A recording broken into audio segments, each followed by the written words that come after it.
Rīga – vieta, kur dzims doma, un tad tā pārtop mākslā.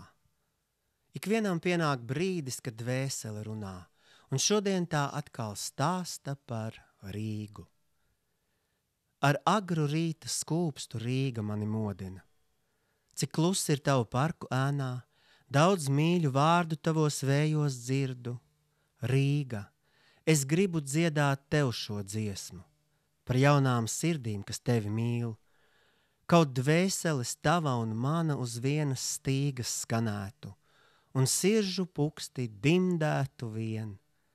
Ai, peļķis, peļķītes, pa jums man dikti lakstīt tīk, bet labāk valsēsim. Valsēsim pusnaktī, Gundagu pļavās ar kaķiem uz namu jumtiem. Un Rīgas tilti, tie aizvedīs mūs tālumā un palīdzēs atkal atgriezties. Neaizmirstot senos tikumus, kas mūžam jauni, neaizmirstot Pēterbaznīcas zvanu dziesmu. Jau minētais valsis mani aizveda tur, kur necerēju. Tas aiznesa mani laikmetīgās Rīgas atspulgos, soļi dipināja pa galvaspilsētas cēlāju seno rajonu Grīziņkalnu. Grīziņkalns. Zināt, kā arī nolūrēju uz tā tikumiem un netikumiem, slepeni vēroju steidzīgās, nadzīgās, vadzīgās dāmas, kuras gluži kā Rīga nekad nav gatavas, bet svētkos saposties prot, koķetes. Gluži kā Tallinas iela, kas tovakar tik nekaunīgi flirtēja ar Vārnu ielu. Bērnībā, ieraugot bibliotēkā grāmatu Vārnu ielas republika, es smīnēju, nevarēju iedomāties, ka būšu tās daļa.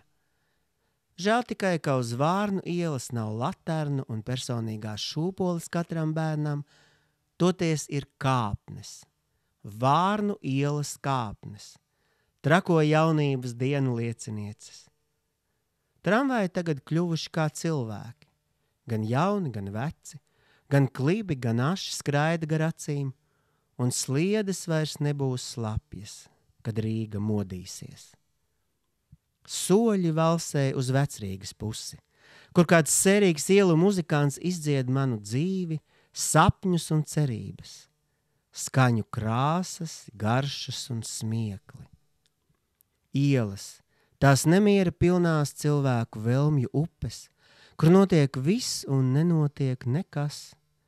Tik fēnā melodijās savijas ļaužu čalas. Brīžiem tās savēlušās kā dredi, bet viskaistāk ir tad, kad plīvo kā skaisti gari mati vējā.